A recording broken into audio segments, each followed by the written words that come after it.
Hey everybody, how you doing? This is Dan Blanchard with the Traveling Time with Dan show, where we mix travel with history and leadership with me, Dan Blanchard. Today, I'm at the Paul Revere Heritage Site in Canton, Massachusetts, right over here by the Northern Spa Restaurant, where they have some delicious New England comfort food, right? And right there, that yellow building right there, that is the Paul Revere Copper Mill right there. Some really cool stuff here. What many of you may not know is that Paul Revere played a huge role in the American Revolution and the Industrial Revolution, right? But most of us know him pretty much in the American Revolution, the Midnight Ride, like here comes the British, right? All that stuff, which he probably didn't say, because in a sense, they were all the British. He was probably saying something like, here come the regulars is probably what was really said, all right? Now, I know most of you guys know Paul Revere for like the Boston, right, area, and his home is still there. It's the oldest structure in downtown Boston, which is really cool. But today, we're not in Boston, Massachusetts, we're in Canton, Massachusetts. So let me tell you a little bit about this guy that most of us only know for the Midnight Ride. And during that time, not even a lot of people knew him for that. But let me just tell you a little bit about him, all right? And about, Paul Revere before all that, okay?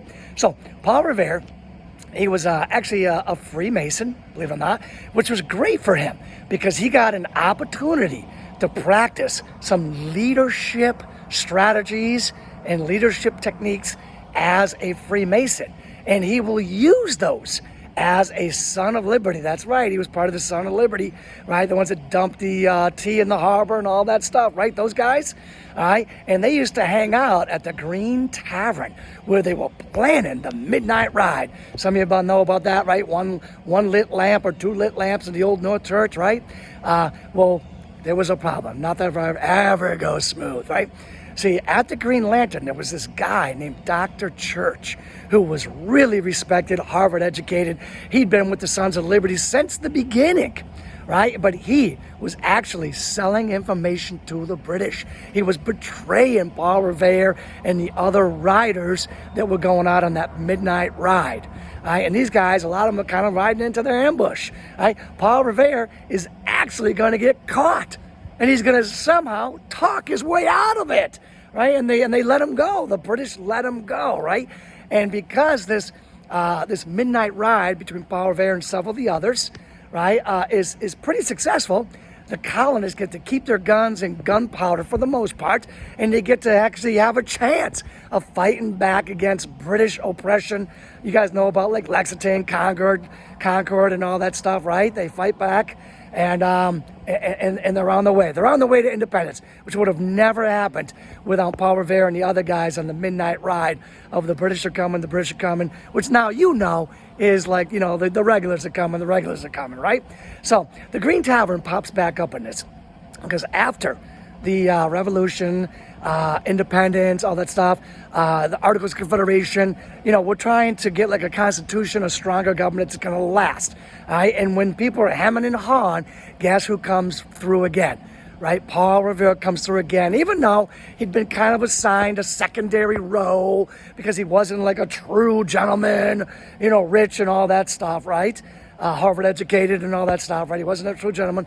He'd been assigned like a secondary role, but he comes through again at the Green Tavern, right? He gives a great speech rallying for the Constitution of the United States to be ratified. And guess what? It does get ratified. Thank you again, right? Paul Revere, the guy who just kind of didn't get his due and kind of was almost forgotten in history if it wasn't for a gentleman named Henry Wadsworth Longfellow who wrote a poem, right? And his poem was called Paul Revere's Ride, and that made Paul Revere famous, right? Which was really cool, and that's how we all know him today. The Midnight Ride, the British coming, but yeah, you know the rest of that, right? All right, so now here's what most people don't know is as he's going through the years and he's reinvented himself, all right, the silversmith, right, who made like teapots that were about half the cost of a house, right, for the rich people. He's starting to make little trinkets, little silverware, right? He's playing around with iron, he's playing around with copper and some other things, right? At age 65, right? He's doing pretty decent, making a little money. At 65, he pretty much throws his life savings into basically this right here, pretty this yellow like mill, where he's going to roll sheets of copper, and he's going to be the first American to roll sheets of copper, and that's going to like line our warships, our boats, the USS Constitution, known as own Ironsides. He's going to make bells, he's going to make all sorts of stuff, right? But he's going to protect our boats, right, from the wood rotting. And that's going to be pretty lucrative, and he's going to do a pretty good job on that. And when the War of 1812 comes, he's not a young, amped up guy. He's going to go out on another midnight ride, but as an older man with gray hair, he's going to use the might of his influence and his power and his wealth and his copper from industrialization, where he actually might have even began like the first like military industrial complex. He's going to use that stuff to help us win the War of 1812, or at least outlast the British of the War of 1812. And once again, the British are going to be sent packing, and the Americans are going to be tested a second time on this total experiment thing of a democracy, and it's going to prove that it can survive, right? And we go on to become recognized around the world and eventually a world power. And Paul Revere definitely plays a role in that, which is really cool. Now, believe it or not, I mean, here I am at the Paul Revere Heritage Site, the museum, the Northern Spy restaurant. That sounds like a pretty cool place to eat, right?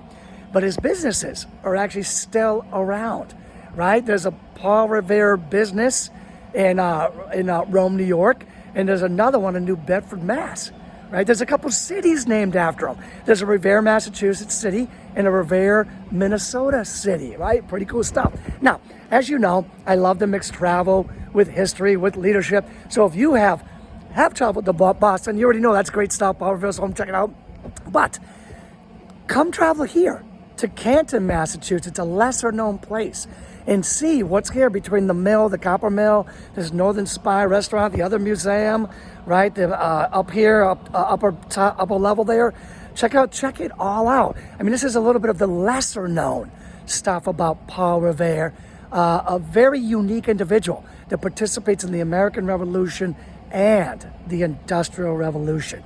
So what is the leadership lessons here? Well, I would say the leadership lessons from Paul Revere and from what he did in his lifetime was that leadership is a team sport. Paul Revere did not ride out alone on that night in 1775 on that midnight ride. Right? There was a bunch of other people that rode out with him. It was a team sport, and as a team, you know, they eventually overcame being betrayed, right? Being betrayed by Dr. Church. And they were still able to overcome that, the ambushes and all that, and have a pretty successful night of keeping their guns and gunpowder so that they can fight. All right? And the other thing is, and for leadership, remember, communication matters. That's a big deal. All right? Great leaders are great communication people. They're great communicators. They know it's a team sport. Work on that if you want to be a great leader. All right, everybody, I'm going to be wrapping up the show of Travel on Time with Dan here in Canton, Massachusetts at the Paul Revere Heritage Site, museum, the mill there, the copper mill there. I mean, it's a great place. Come check it out. Love it. Love mixing travel with history and leadership. And, of course, me, Dan Blanchard, with this Travel on Time with Dan show. And I'll catch up with you very soon. Take care.